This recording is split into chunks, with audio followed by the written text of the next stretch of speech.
उस खंडहर जैसे दिखने वाले अस्पताल के बोर्ड के बाहर बैठा, जहां मैं कुछ दिन पहले विजय की खराब हालत पर तरस खा रहा था। कौन जानता था उसी जनरल वार्ड में उसी बोर्ड पर लेटा हुआ एक दिन मैं अपने जीवन के अंतिम क्षणों की गिनती कर रहा हूँगा। एक तो दूर गांव, ऊपर से सरकारी अस्पताल, जहां पर सुविधाओं की बात करना मतलब व्यवस्था को गाली देना। जटिल से जटिल रोग से पीड़ित मरीज एक ही कमरे में लोहे के टूटे फूटे बेड पर लेटे, छत पर लगे इकलौते पंखे को देखते हुए अपना समय गुजार रहे थे। दीवार पर लगा पंखा भी वक्त गिन रहा था। हर एक चक्कर मानो मौत के थोड़ा और करीब। दीवारों से पानी रिस कर अंदर आने की कोशिश कर रहा था और सीलन की दम घोटू महक से उस कमरे में लेट पाना और भी कठिन हो रहा था। दीवार से झड़ रहे सीमेंट की बीच एक बिंदु से चींटियों की लंबी कतार वार्ड के भीतर से होती हुई अब मेरे बेड पर पहुंच गई थी और मेरे चेहरे पर बने जख्म को कुरेदने लगी थी। एक और चींटियों की भूख मिटाना मेरा जख्म था, दूसरी ओर जानलेवा पीड़ा से छलनी होता मेरा दिल। मैं चाहकर भी अपनी जगह से हिल नहीं पा रहा था। जब दर्द बर्दाश्त से बाहर हो गया तो मैंने हिम्मत करके अपने होठ थोड़े से फड़फड़ाए। मेरे सूखे होठों से लफ्जों ने बाहर आने से इनकार कर दिया और मैं फिर से चींटियों को खुद को कतरा कतरा कुरेदते हुए महसूस करने लगा। मैं किसी से कुछ नहीं कह सकता था, हिल नहीं सकता था, लेकिन सब कुछ सुन और समझ सकता था।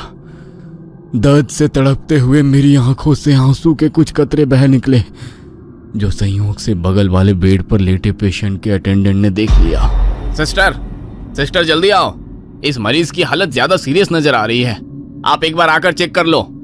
उस आदमी के चिल्लाने की आवाज सुनकर नर्स गुस्से में बड़बड़ाती हुई धीमे कदमों से मेरी ओर आने लगी। क्या है रे, काय को जिंदा लाश बन के इस बिस्तर पर पड़ा है? अरे अपना जल्दी से टिकट कटवा, बेड खाली हो तो किसी और का नंबर आए। अरे सिस्टर ऐसा क्यों बोलता है तुम?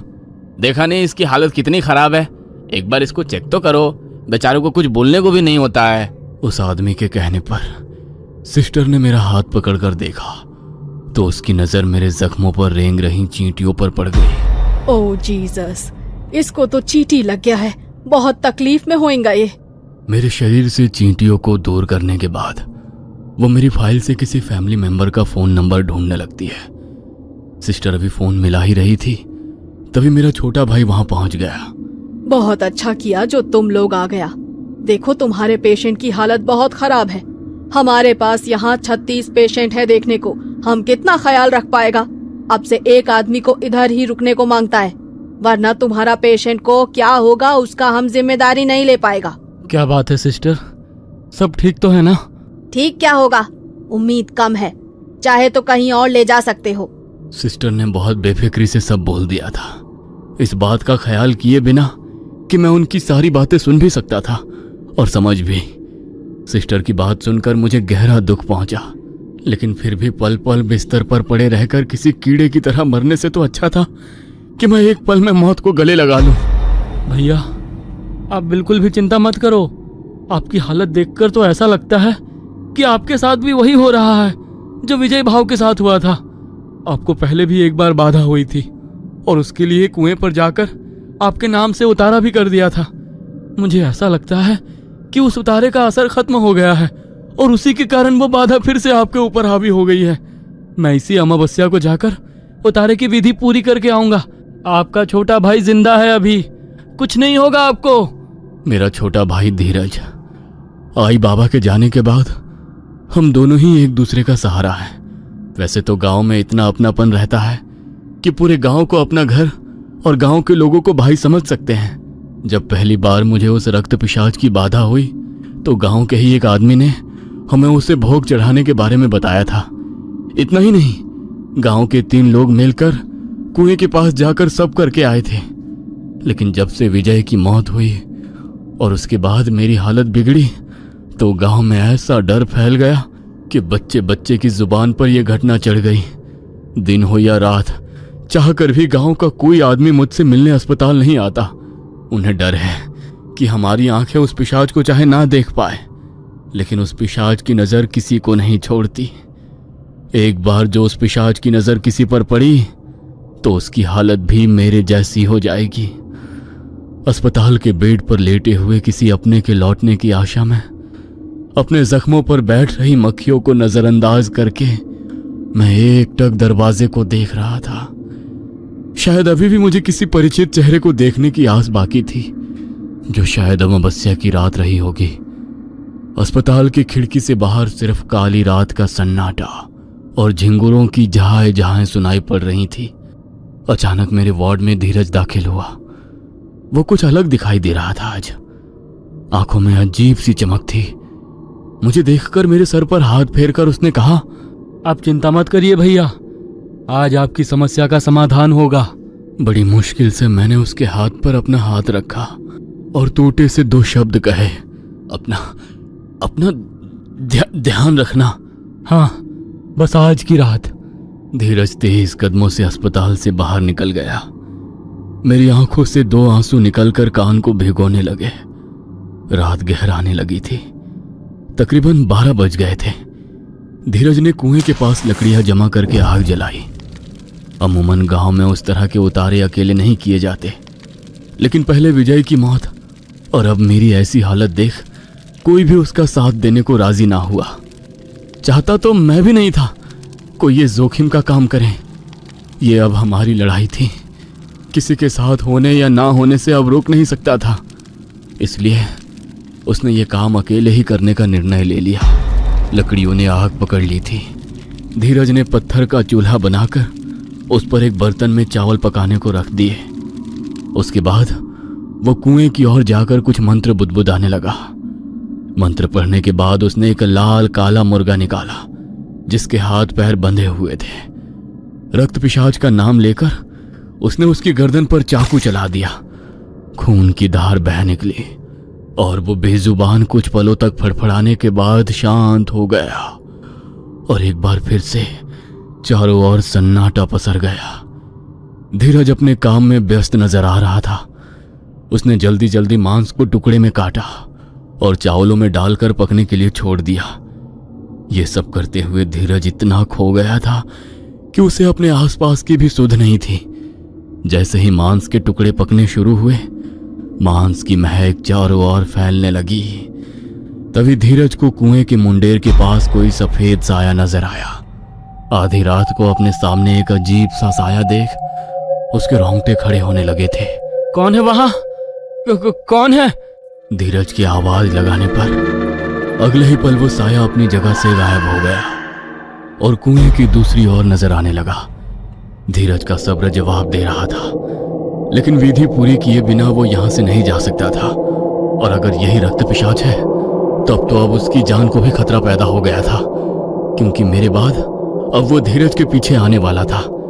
धीरज की सांसें तेज होने लगी थी और कदम लड़खड़ा रहे थे, लेकिन फिर भी वो मांस के पूरी तरह पकने का इंतजार कर रहा था ताकि उतारे की विधि पूरी हो सके। कुछ ही पलों में मांस पूरी तरह पक चुका था। धीरज ने जैसे ही भगोने का ढक्कन खोला, एक तेज गंध वहां चारों ओर पसर गई और उसी के साथ अभी तक कुएं के किनारे खड़ा साया इतनी सी तेजी से उसके चेहरे के नजदीक आकर उसके कान में फुसफुसाया, तुम्हारा समय आ गया है। और अगले ही पल वो वहां से गायब हो गया। धीरज कुछ समझ नहीं पा रहा था, वहां रुकने का साहस करे या फिर अपनी जान बचाकर भाग जाए। तभी मेरा कंकाल बन चुका शरीर और हड्डियों में भीतर धंस चुकी काली आंखें उसको याद आई। तो एक बार फिर उसने वहां रुककर विधि पूरी करने का मन बनाया। 3 पत्तल जमीन पर बिछाकर उसने सब में पका हुआ मांस परोसा। एक पत्तल अपने सामने रखकर वो जैसे ही मांस को खाने को हुआ, उसने देखा मांस के टुकड़े पर असंख्य घिनौने कीड़े रेंग रहे हैं, जिन्हें देखकर उसका मन खराब हो गया और चाहकर भी वो मांस के टुकड़े को अपने मुंह में नहीं रख सका। पहले रक्त पिशाच को भोग दे देता हूँ, हो सकता है उसका क्रोध शांत हो जाए तो सब कुछ सामान्य हो जाए। धीरज ने एक नजर उठाकर कुएं की ओर देखा। वो सफेद परछाई अब कुएं की मुंडेर पर दोनों हाथ फैलाए खड़ी थी, जिसे देखकर एक बार फिर धीरज का खून सूख गया था और जुबान मानो हलक से चिपक गई थी। समझ नहीं आता कि वो कुएं के पास जाकर रक्त पिशाच को भोग चढ़ाए या उल्टे कदम अपने गांव की ओर भाग जाए। एक तो गांव का सन्नाटा, ऊपर से ऐसे सुनसान जगह में अपनी आंखों के सामने किसी प्रेत या पिशाच को देख लेना, यह अनुभव कितना भयानक हो सकता है यह वही समझ सकता है जिसने कभी ऐसी स्थिति का सामना किया हो। आपने महसूस किया होगा, अंधेरी रात में जरा भी आहट दिल की धड़कन तेज कर देती है। और यहां धीरज के सामने साक्षात रक्त पिशाच खड़ा था, जो इस वक्त पक रहे मांस का इंतजार कर रहा था। यह धीरज का यह कोई नहीं जानता था। लड़खड़ाते कदमों से धीरज कुएं तक पहुंचा और रक्त पिशाच के लिए निकाला हुआ भोग कुएं की मुंडेर पर रखकर तेज कदमों से उल्टे पांव वापस आने लगा। तभी उसे अपने पैरों में एक तेज जकड़न महसूस हुई। किसी तरह हिम्मत जुटाकर घबराते हुए उसने अपने पैरों की ओर देखा। एक गला सड़ा बड़े बड़े नाखूनों वाला हाथ उसके पैरों को जकड़े हुए था, जिसे देख धीरज के मुंह से जोरदार चीख निकल गई। धीरज ने मुड़कर पीछे देखा तो उसे एक बार फिर वही भयानक शक्ल वाला रक्त पिशाच खड़ा हुआ दिखाई दिया। धीरज की आंखों में देखकर एक बार फिर से उसने अपने शब्द दोहराए, तुम्हारा समय आ गया है। उसके इतना कहते ही कुएं के किनारे रक्त पिशाच के लिए रखा हुआ भोग उछलकर दूर जा गिरता है और भगोने में रखा बचा हुआ मांस भी छिटककर जमीन में बिखर जाता है। धीरज पूरी ताकत लगाकर रक्त पिशाच से अपना पांव छुड़ाने की कोशिश कर रहा था, लेकिन उसकी पकड़ से छूट पाना मानो असंभव सा था। किसी तरह ईश्वर का नाम लेकर वो आंखें बंद कर लेता है और एक आखिरी बार पूरी ताकत झोंक कर अपना पैर खींचता है। इस बार उसे अपना पैर बहुत हल्का महसूस होता है और वही मौका पाकर धीरज दौड़ लगाकर गांव पहुंच जाता है। घर पहुंचने के बाद मानो वो गहरे सदमे में आ गया था। रात बहुत गहरा चुकी थी, शायद 3 बजे का समय रहा होगा। धीरज चाहता तो था कि अब वो आंखें बंद करके गहरी नींद में चला जाए, लेकिन कुएं के पास घटी हुई घटनाएं मानो उसका पीछा कर रही थी। आंखें बंद करते ही सब कुछ एक सिनेमा की तरह उसकी आंखों के आगे घूमने लगता और वो घबराकर अपनी आंखें खोल लेता। किसी तरह आंखों ही आंखों में रात बीत गई थी। धीरज का मन बेचैन और अशांत था। अगली सुबह ना जाने कौन सी खबर लेकर आने वाली थी। सुबह की पहली किरण पड़ते ही धीरज उठकर अस्पताल की ओर भागा। वो जानना चाहता था कि उसका भाई यानी कि मैं अभी तक जीवित हूं या कल रात की घटना के बाद वो रक्त पिशाच हमेशा के लिए मुझे अपने साथ ले गया। अस्पताल में पहुंचकर उसने मेरा नाम पुकारा और जब उसके पुकारने पर मैंने आंखें खोलकर उसकी ओर देखा तो धीरज की आंखों से आंसू बहने लगे। अब कुछ नहीं हो सकता भैया, अब कुछ नहीं हो सकता। कल रात को उतारे की विधि करने के लिए मैं कुएं पर गया था। गांव से कोई भी मेरे साथ चलने को राजी नहीं हुआ, लेकिन आप मेरे भाई हो इसलिए मैं अकेले ही कुएं पर गया और अपनी तरफ से कोई भूल ना हो इस बात का मैंने पूरा ख्याल रखा। लेकिन ना जाने भगवान को क्या मंजूर है।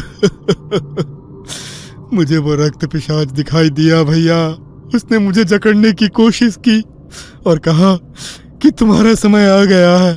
मुझे कुछ समझ में नहीं आ रहा अब क्या होगा। इतना कहकर धीरज फूट फूट कर रोने लगा। धीरज को इस तरह रोते देख आज मेरी बोलने की शक्ति ना जाने कहां से वापस आ गई थी। मैं भी धीरज का हाथ पकड़कर फूट फूट कर रोने लगा। धीरज, मुझे जाने दे। मुझे बचाने के लिए तो कुछ नहीं कर पाएगा मेरे भाई। मेरे शरीर में इतनी ताकत ही नहीं है कि मैं उस शैतान से एक भी दिन लड़ सकूं। मेरे शरीर का कतरा कतरा खून पी चुका है वो। हर पल मुझे मेरी आंखों के सामने नजर आता है और अब बस एक ही बात दोहराता है कि तुम्हारा समय आ गया है। अब तो मैं चाहता हूं कि अगर वाकई मेरा समय आ गया है तो वो अब मुझे इस शरीर से मुक्त कर दे, लेकिन वो ऐसा भी तो नहीं करता। बस तड़पने के लिए यहाँ बिस्तर पर छोड़ दिया है मुझे। मुझे बेबसी से रोता देख धीरज और भी ज्यादा परेशान हो गया था। भैया, आपकी आवाज वापस आ गई है। शायद अभी भी उम्मीद बाकी है। आप बिल्कुल ठीक हो जाओगे। मैं कुछ करूंगा। अब हमारे पास सिर्फ 2 ही रास्ते हैं। या तो हम वाकई अपने समय का इंतजार करें, या फिर समय को बदलने की कोशिश। अगर मरना ही है तो मैं आखिरी दम तक प्रयास करके मरना चाहूंगा। धीरज ने अब रक्त पिशाच का पूरा इतिहास पता लगाने की ठान ली थी। कुछ ही देर में वो अपने गांव के बुजुर्ग काका के घर पहुंचा। काका, आप तो जानते होंगे ना, उस कुएं पर वो रक्त पिशाच कब से है। 95 साल की उम्र है आपकी। किसी को तो पता होगा ना कि उससे बचने का उपाय क्या है। आप तो बचपन से इसी गांव में रहे, कुछ तो जरूर जानते होंगे आप। बेटा, वो कुआं हमेशा से ऐसा नहीं था। गांव के लोग पानी भरने जाते थे वहां। आधे गांव की प्यास बुझाता था वो कुआं। लेकिन एक इंसान की गलती ने सब बर्बाद कर दिया। मेरी उम्र 11-12 साल रही होगी। उस समय अंधविश्वास, जादू टोना, इन सब का बहुत बोलबाला था। गरीबी और भूखमरी अपने चरम पर थे। अपनी इच्छाओं को पूरा करने के लिए लोग जादू टोना की सहायता लेना ज्यादा सरल समझते थे। उन्हीं लोगों में एक था दामोदर राव।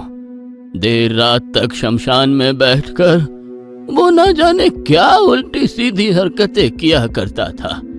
कितनी बार उसे गांव वालों ने अपने बकरे मुर्गे चुराकर शमशान में बलि देते पकड़ा था। उस जमाने में जात पात को बहुत मानते थे लोग। जातिवाद ने इतनी गहरी खाई बना रखी थी कि इस पार खड़े होकर दूसरी ओर कुछ दिखाई नहीं देता था। नीची जात का दामोदर राव गांव के ठाकुरों की लड़की को पसंद करने लगा था। वह जानता था गांव में ये बात फैली तो उसकी मौत निश्चित है। ठाकुर उसे जिंदा चौराहे पर जला देंगे। इसलिए उस लड़की को पाने के लिए उसने तंत्र मंत्र का सहारा लिया।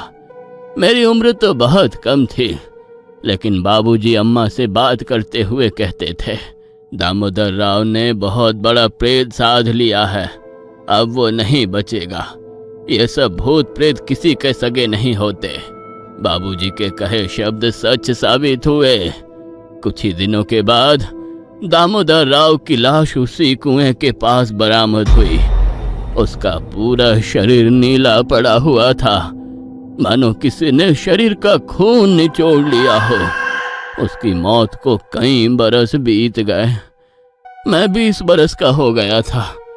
ये तो सब जानते थे कि कुएं के पास जाना मना है, लेकिन कुएं का रहस्य क्या है ये अभी मेरी उम्र के लड़कों को नहीं पता था। एक रोज गांव के ही एक आदमी ने दामोदर राव की पूरी कहानी मुझे सुनाई।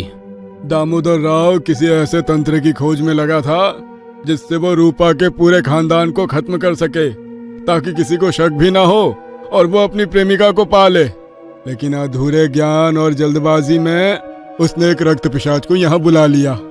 दामोदर राव रूपा के परिवार की बलि पिशाच को देने ही वाला था कि संयोग से उसे तंत्र विद्या करते उसके गुरु देख लेते हैं। रक्त पिशाच को बुलाकर अनर्थ किया है तूने। तंत्र मार्ग का गलत उपयोग किया है। यह रक्त पिशाच है जिसकी भूख हर गुजरते दिन के साथ बढ़ती ही जाएगी। एक बार मानव रक्त मांस इसके मुंह लगा, फिर उसे रोक पाना असंभव हो जाएगा। गुरुजी की बात सुनकर दामोदर राव को अपनी गलती का एहसास हुआ। गुरुजी ने दामोदर राव को रक्त पिशाच को रोकने का तरीका बताया और फिर वहां से चले गए। मैं जानता हूँ तुम्हें भूख लगी है, मेरे साथ चलो। मैं तुम्हें एक शांत और शीतल जगह देता हूँ जहाँ तुम शांति से रह सकोगे। और मेरा शिकार? हर अमावस्या के दिन मैं तुम्हारी भूख समाप्त करने के लिए शिकार लेकर आऊंगा, लेकिन तुम्हें वादा करना होगा तुम यही मेरा इंतजार करोगे। ठीक है, मैं इंतजार करूंगा। दामोदर राव ने अपनी बातों के जाल में फंसाकर पिशाच को कुएं के पानी में भेजकर वचन से बांध दिया ताकि वो कभी यहाँ से बाहर ना निकले। पिशाच अमावस्या तक शांत रहा और फिर भोजन का इंतजार करने लगा। पिशाच के मुंह से मानव रक्त ना लग सके, इसलिए दामोदर राव हर अमावस्या को पिशाच को एक मुर्गे की बलि देने लगा, जिसे खाकर उसकी भूख तो मिट जाती, लेकिन वो अपने वचन में बंधकर बहुत असहाय महसूस कर रहा था। एक अमावस्या को जब वो मुर्गे की बलि देने कुएं के पास आया तो क्रोधित पिशाच ने उसे धर दबोचा और उसी दिन पिशाच ने अपना पहला नर शिकार किया। पिशाच अपने वचन से बंधा था, इसलिए उस कुएं को ही उसने अपना ठिकाना बना लिया।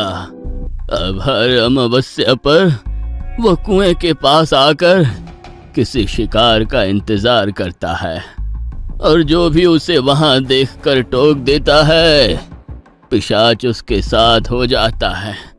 यदि समय रहते पिशाच को भोग मिल जाए तो वो अपने कुएं पर लौट जाता है, वरना उस आदमी को अपने साथ लेकर ही जाता है। धीरज को अब सारी कहानी समझ में आ गई थी, और ये भी कि शायद बरसों बाद फिर से उसके मुंह इंसानी खून लगने लगा है और इस बार वो लौटना नहीं चाहता, इसलिए उसने मेरा भोग स्वीकार करने से इनकार कर दिया। काका, क्या कोई उपाय है जिससे उस पिशाच को वापस कैद किया जा सके? बेटा, ना तो मैं टूना टोटका जानता हूँ, ना इन सब का अनुभव है। बस इतना जानता हूँ कि गांव के लोग कहते थे इस पिशाच को अगर कुएं से बांध कर ना रखा जाए तो महाविनाश होगा और उसे बांधने के लिए किसी इंसान की बलि लगेगी। काका की बात सुनकर धीरज के मन में कुछ आया और वो किसी सिद्ध तांत्रिक की तलाश में निकल गया। कोसों दूर तक भटकने के बाद उसे एक तांत्रिक मिले जो उस क्रिया की विधि जानते थे।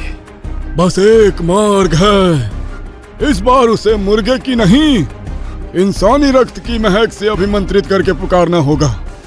वो अवश्य आएगा और फिर समझ गए? धीरज ने हाँ में गर्दन हिलाई और उसी के साथ वो अगले दिन तांत्रिक के बताए अनुसार विधि करने लगा। तंत्र मंत्र की सभी तैयारियों के बाद तांत्रिक ने अपने मंत्रों से पिशाच को पुकारा और धीरज की एक उंगली काटकर उसके रक्त की बूंदें कुएं में डाल दी। रक्त की महक से पिशाच वहां पहुंच गया। बस अब अंतिम क्रिया बाकी थी। जैसे ही पिशाच तांत्रिक की ओर बढ़ा, धीरज ने पूरी ताकत से अपने गर्दन पर कुल्हाड़ी से वार किया और दर्द से कराहते हुए कुएं में कूद गया। खून का तेज फवारा छूटा और रक्त पिशाच भी धीरज के साथ वापस कुएं में चला गया। तांत्रिक ने उसी क्षण अपने मंत्रों की शक्ति से कुएं को बांध दिया ताकि पिशाच फिर कभी किसी की बलि लेने के लिए लौट ना सके।